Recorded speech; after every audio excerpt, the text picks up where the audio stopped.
Flammerschala Fokusstrategie, Mittwoch, 19. Januar 2022. 2 or second. Applicable law and principles.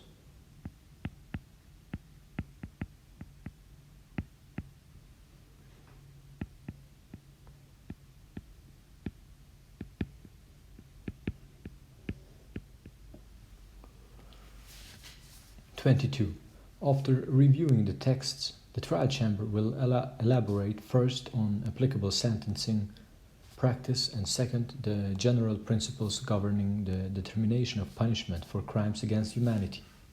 A. Applicable texts.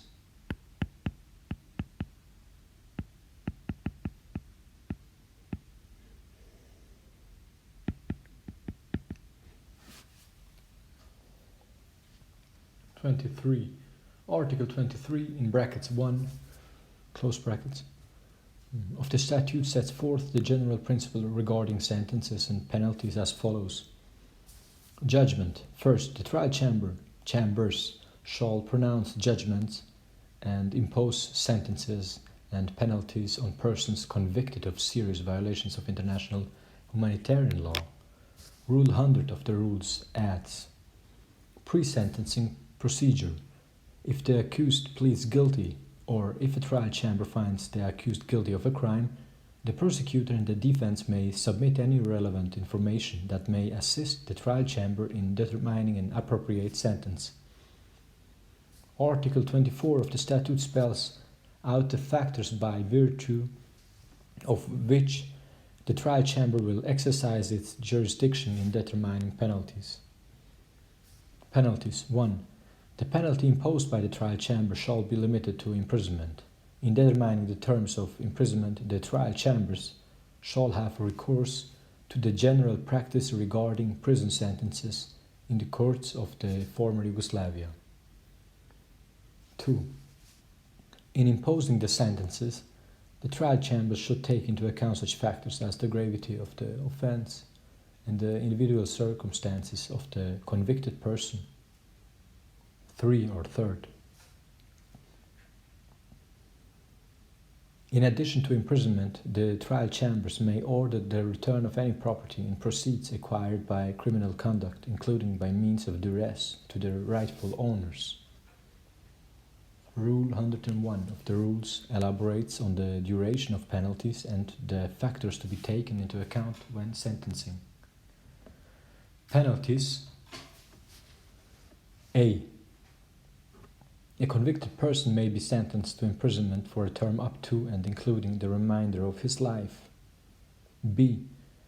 In determining the sentence, the trial chamber shall take into account the factors mentioned in Article 24 in brackets 2 of the statute, as well as such factors as 1. Any aggravating circumstances. 2. Any mitigating circumstances, including the substantial cooperation with the prosecutor by the convicted person before or after conviction. 3. The general practice regarding prison sentences in the courts of the former Yugoslavia. 4.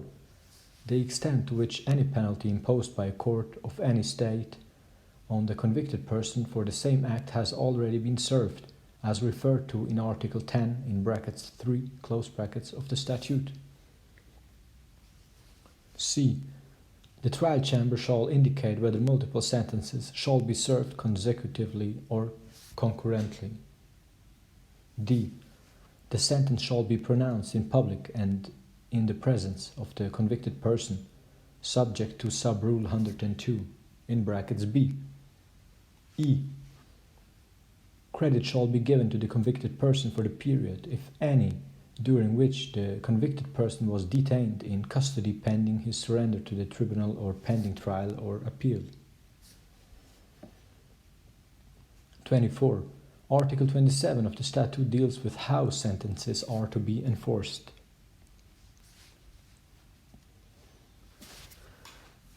Enforcement of sentences. Imprisonment shall be served in a state designated by the International Tribunal from a list of states which have indicated to the Security Council their willingness to accept convicted persons. Such imprisonment shall be in accordance with the applicable law of the state concerned, subject to the supervision of the International Tribunal. Rule 103 of the rules restates the provisions of Article 27 of the statute relative to the place of execution of penalties and stipulates that place of imprisonment, A. Imprisonment shall be served in a state designated by the tribunal from a list of states which have indicated their willingness to accept convicted persons. B. Transfer of the convicted person to the state shall be effected as soon as possible after the time limit for appeal has elapsed. Article 28 of the statute deals with pardon and commutation of sentences.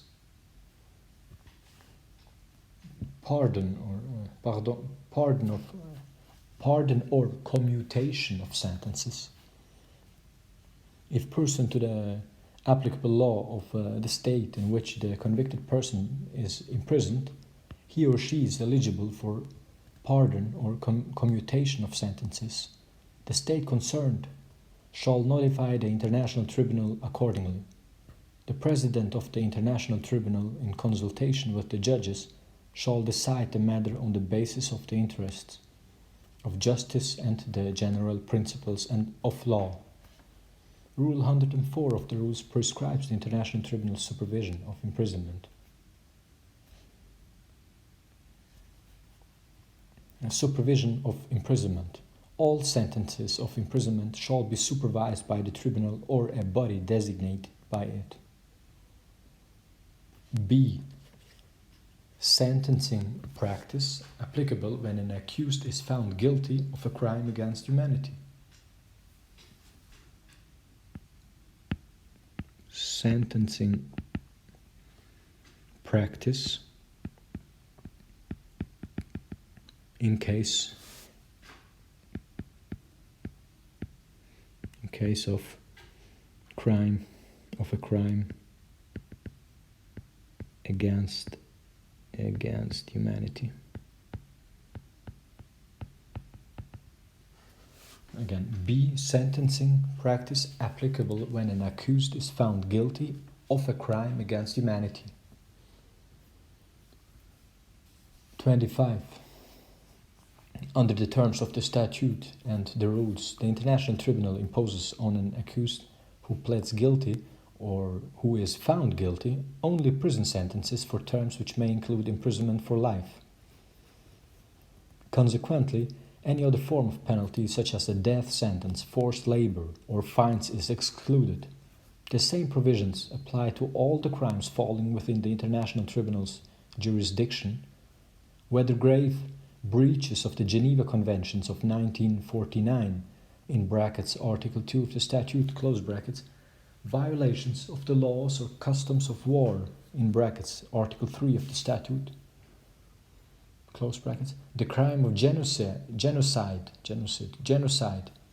in brackets Article 4 of the statute, close brackets, or crimes against humanity, in brackets Article 5 of the statute, close brackets. In the present case, the trial chamber has immediately excluded the application of Article 24, in brackets 3, close brackets, of the statute because neither during the proceedings nor at the hearing has it been alleged, proved, or acknowledged that property and proceeds were acquired by criminal conduct of the accused. The accused, Drazen Erdemovic, pleaded guilty to having committed a crime against humanity, which is provided for under Article 5A of the statute, crimes against humanity. The International Tribunal shall have the power to prosecute persons responsible for the following crimes when committed in armed conflict, whether international or internal in character, and directed against any civilian population. A. Murder. 26. Except for the reference to the general practice regarding prison sentences in the courts of the former Yugoslavia, which will be discussed below, and to the penalty of life imprisonment, the trial chamber notes that the statute and the rules provide no further indication as to the length of imprisonment to which the perpetrators of crimes falling within the International Tribunal's jurisdiction, including crimes against humanity, might be sentenced. In order to review the scale of penalties applicable for crimes against humanity, the trial chamber will identify the features which characterize such crimes and the penalties associated with them under international law and national laws, which are expressions of general principles of law recognized by all nations. 27. Generally speaking, crimes against humanity are recognized as very grave crimes which shock the collective's conscience. The indictment supporting the charges against the accused at the Nuremberg trial specified that the crimes against humanity constituted breaches of international conventions, domestic law, and the general principles of criminal law as derived from the criminal law of all civilized nations. The Secretary General of the United Nations, in his report which proposed the Statute of International Tribunal, considered that crimes against humanity refer to inhuman acts of extreme gravity, such as willful killing, torture, or rape, committed as part of a widespread or systematic attack against any civilian population on national, political, ethnic, racial, or religious grounds.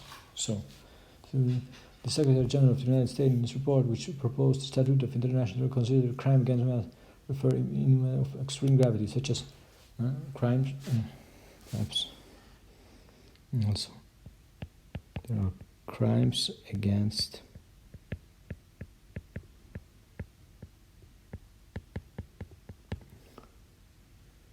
humanity, refer to inhuman acts. Inhuman acts of extreme gravity.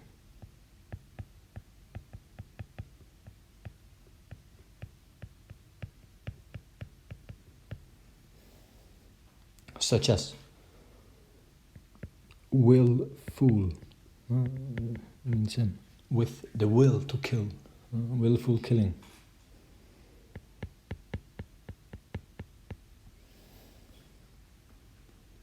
Torture,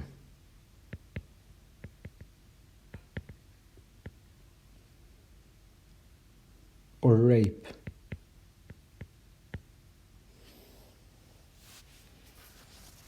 Committed as part of a widespread or systematic attack against any civilian population on national, political, ethnic, racial, or religious grounds. So meaning if these are the reasons. So, acts, crimes against humanity. So that's here we have here acts, or act, the act itself.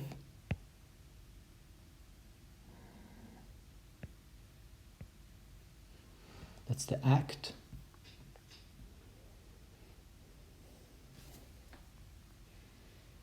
And then, and the other one is systematic, widespread, the attack against,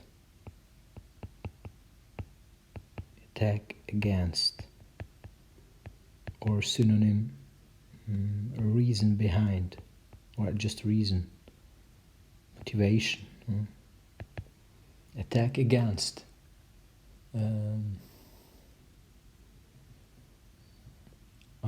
any civilian, attack against a civilian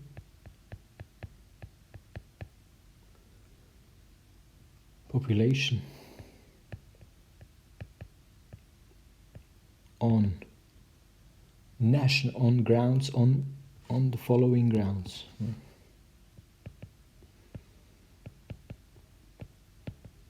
On the following grounds.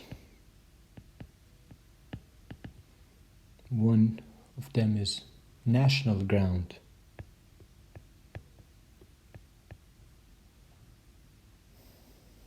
Political ground.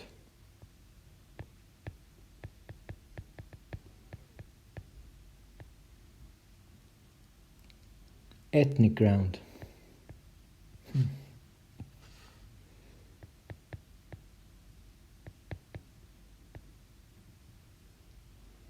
Racial ground.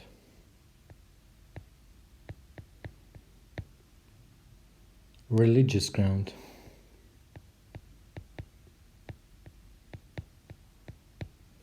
So, national ground, I think this is that's the passport. Or paper, the papers. Political, that's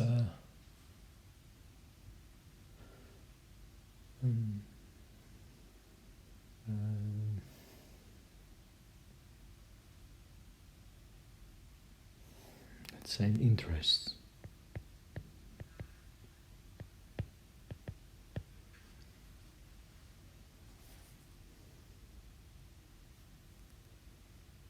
Or people have interests and they think through an ism, through any ideology, they could achieve these interests, even if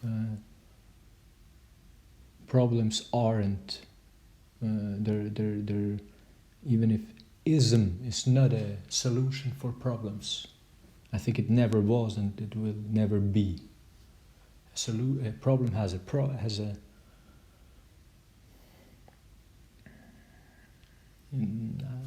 I don't know which problems have been resolved by ism.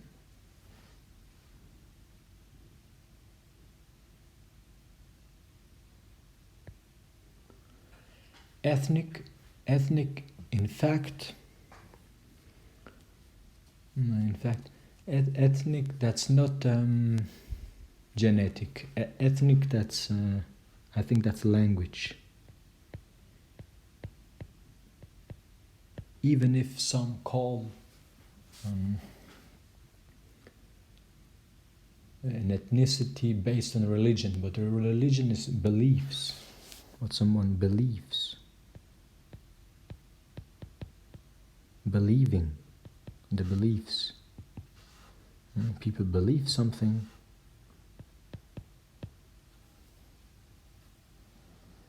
And racial, that's genetic.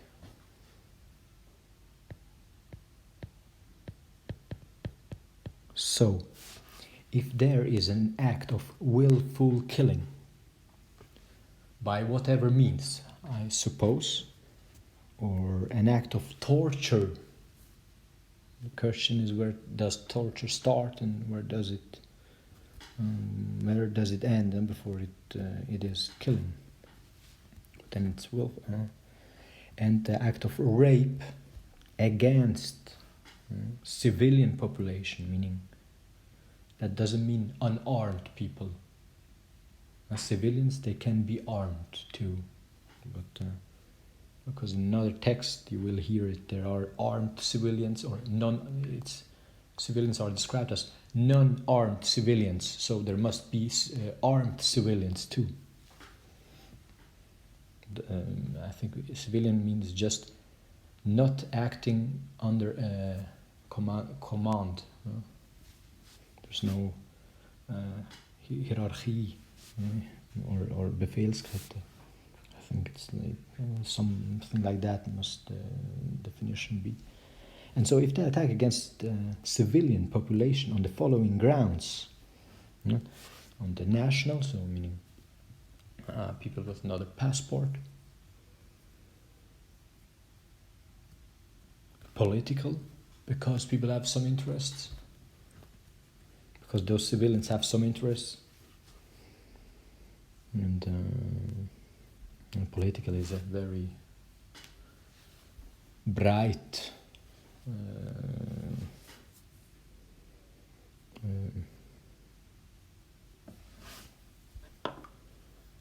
definition.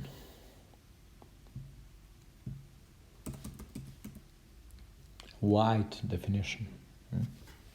Ethnic, language,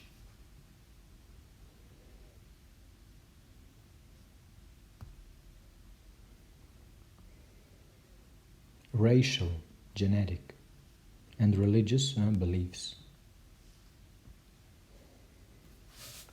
So that's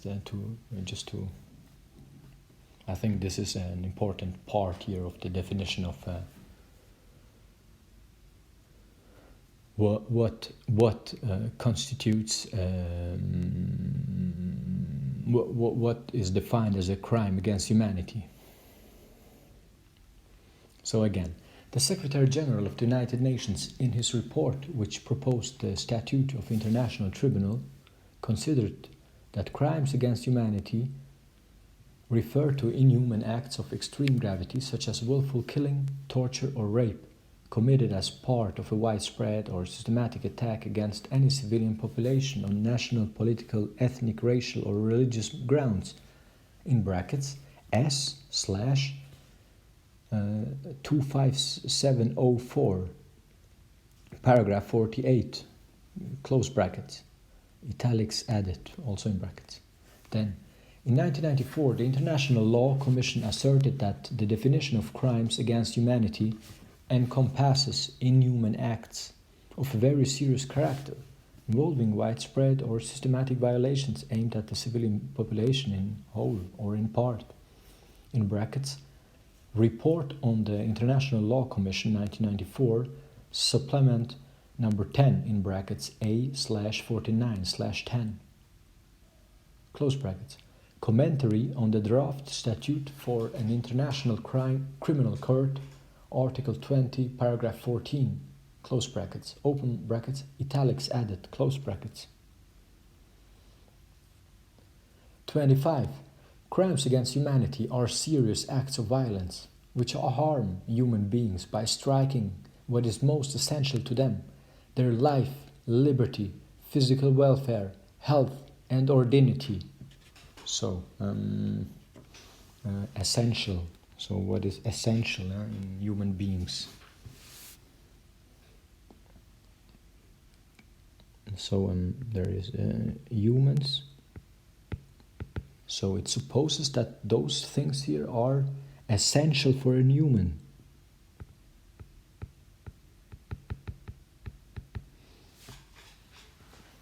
The life.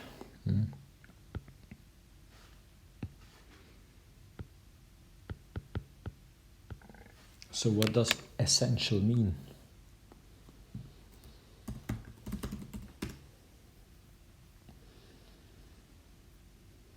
In German it's something unentbehrlich, lebenswichtig.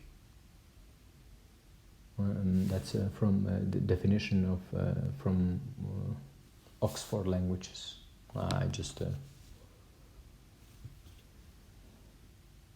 I used Google to.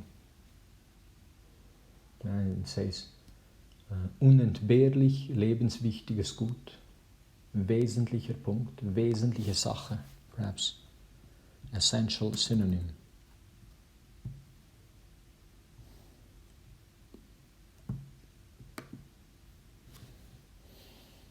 Crucial, necessary, key, vital, indispensable, needed, required, called for, requisite, important, all important.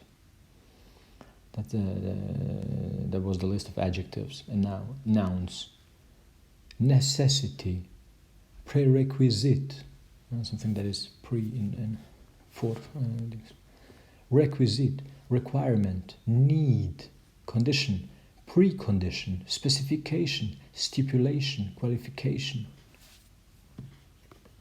So it says that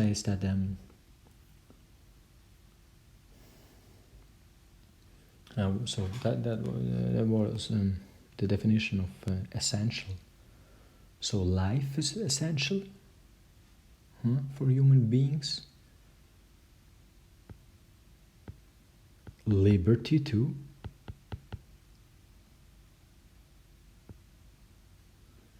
Physical welfare.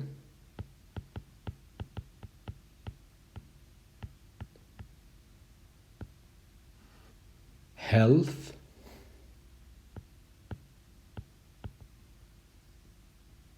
and or dignity.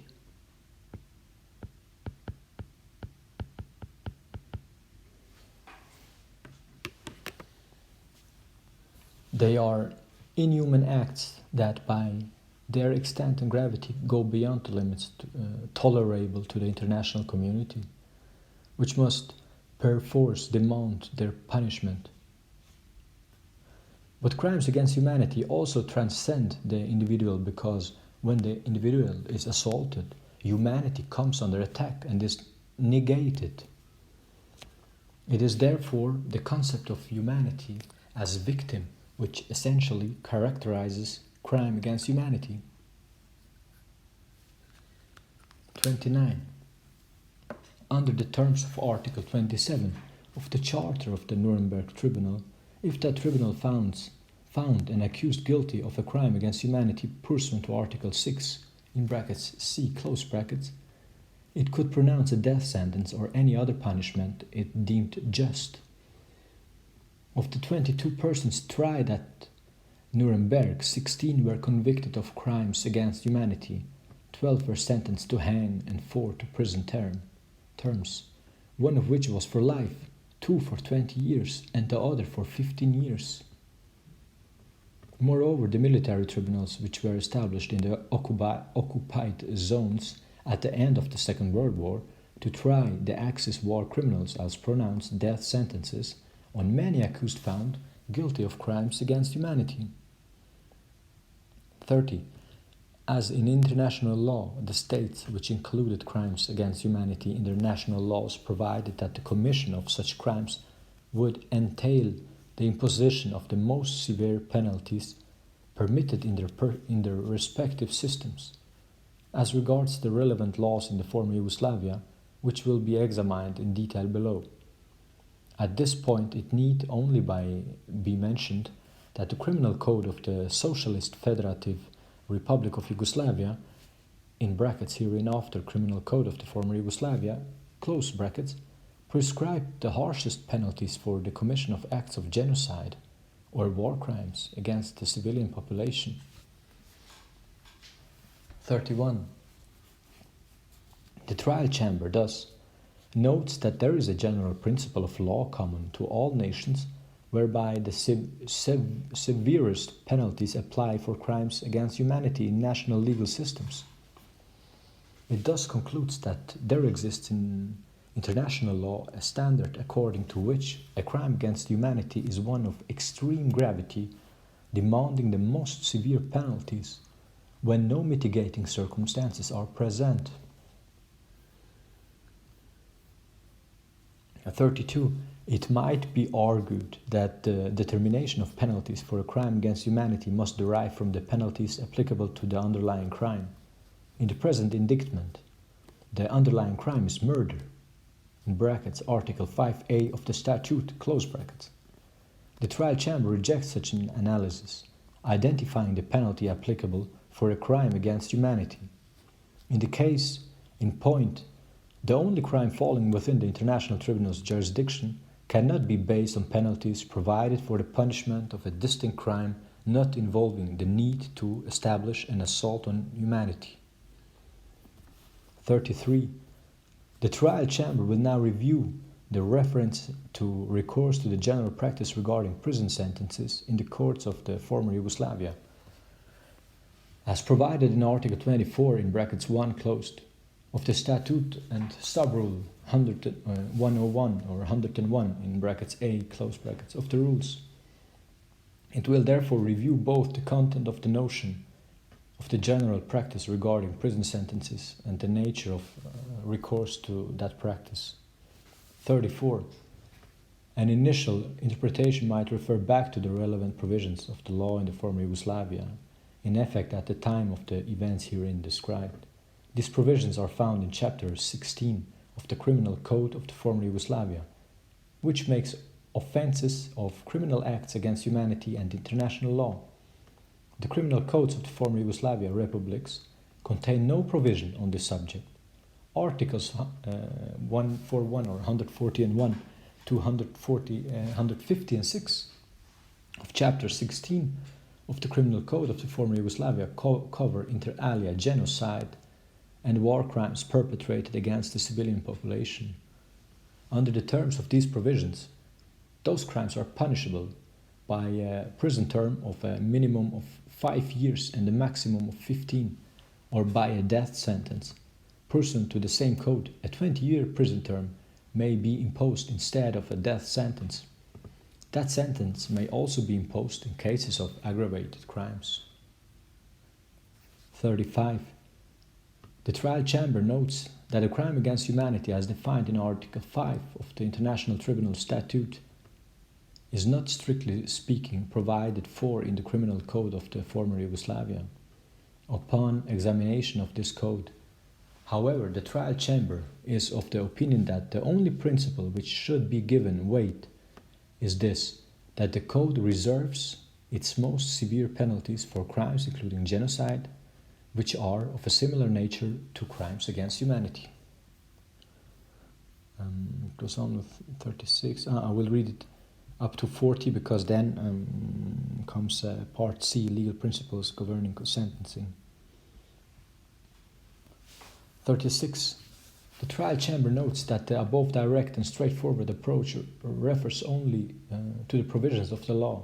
It considers, however, that this approach does not adhere fully to the strict wording of the provisions of the statute and the rules which refer to the general practice regarding prison sentences in the courts of the former Yugoslavia.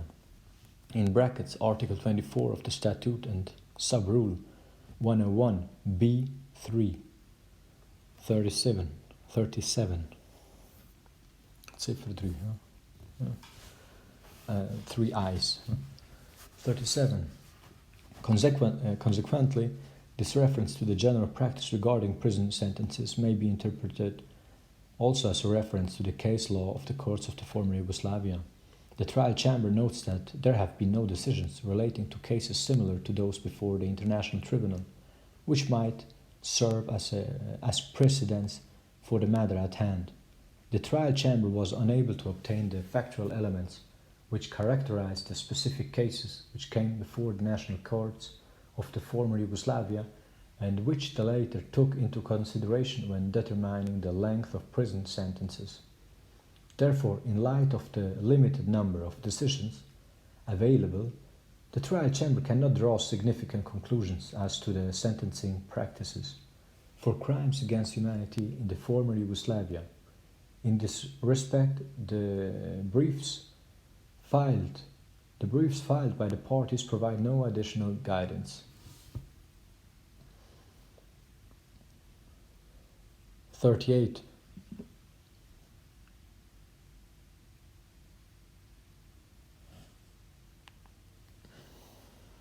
Nonetheless, the trial chamber must interpret the reference to the courts of the former Yugoslavia by recognizing it has a logic and a practical effect. It might be argued that the reference to the general practice regarding prison sentences is required by the principle nullum crimen nulla poena sine lege. Justifying the reference to this practice by that principle, however, would mean not recognizing the criminal nature universally attached to crimes against humanity, or at best would render such a reference superfluous. The trial chamber has in fact demonstrated that crimes against humanity are a well-established part of the international legal order and have incurred the severest penalties. It would therefore be a mistake to interpret this reference by the principle of legality codified inter alia in paragraph 1 of Article 15 of the International Covenant on Civil and Political Rights, according to which no one shall held be guilty of any criminal offence on account of any act or omissions which did not constitute a criminal offence under national or international law at the time when it was committed. Moreover, paragraph 2 of that same article states that nothing in this article shall prejudice the trial and punishment of any person for any act or omission which, at the time when it was committed, was criminal according to the general principles of law recognized by the community of nations. On this point, the 1949 Netherlands Special Appeals Court states of a line of defense based on the principle nulla poena sine lege in a case relating to a crime against humanity expressed itself as follows. Insofar as the appellant considers punishment unlawful because his acts, although illegal and criminal, lack the legal sanction precisely outlined and previously prescribed, this objection also fails. The principle that no act is punishable in virtue of a legal penal provision which had preceded it aims at creating a guarantee of legal security and individual liberty. Such legal interests would be endangered if acts as to which doubts could exist with regard to their deserving punishment were to be considered punishable after the event. However, there is nothing absolute in that principle. Its operation may be affected by other principles whose recognition concerns equally important interests of justice.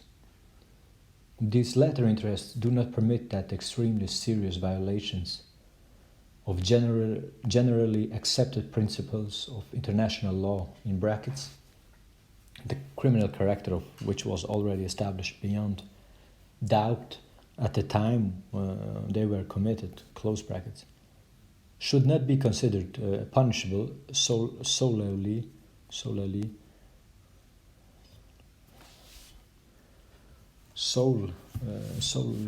on the ground that a provision, perhaps I will look how it's pronounced. Solely. Einzige line. Solely. Oh, just solely. Solely.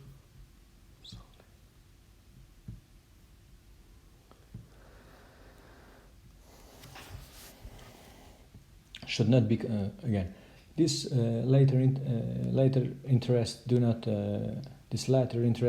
permit that extremely serious violations of generally accepted principles of international law should not be considered punishable solely on the ground that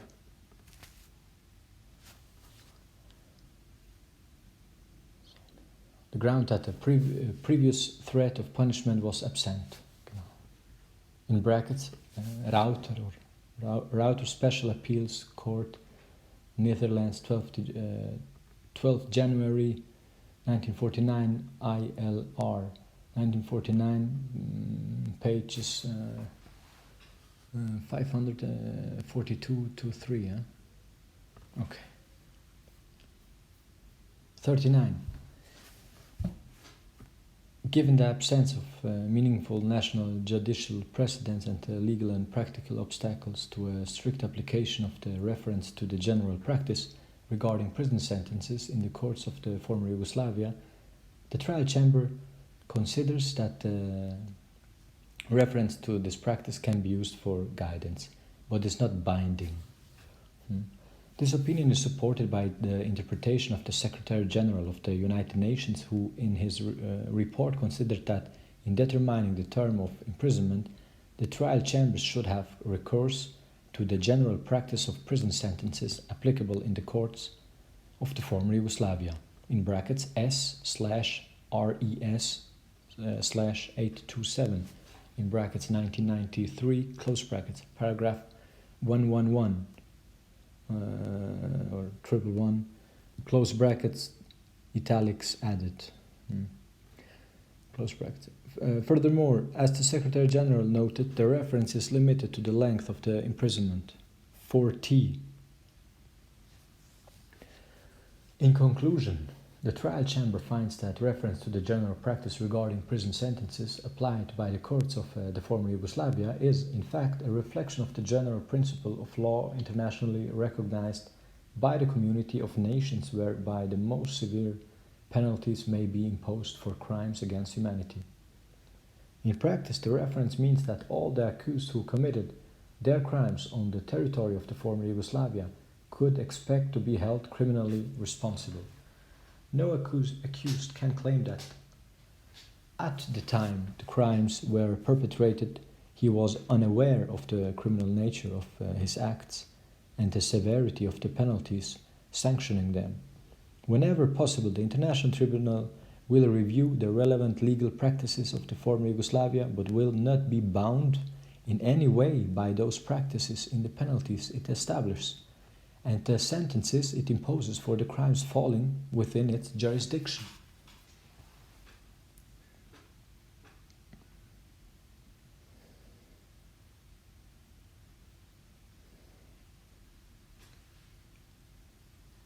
Also das ist jetzt dann der Teil B gewesen. Es geht nachher mit dem Teil C weiter.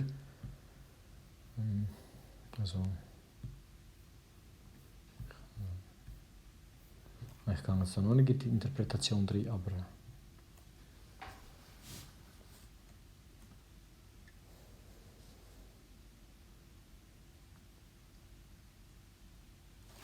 das ist gut. Also ich tue das einfach mal vorlesen. So viel wie möglich hier einlesen. Das ist jetzt 25 Seiten, hat das jetzt. Da der Sentencing Judgment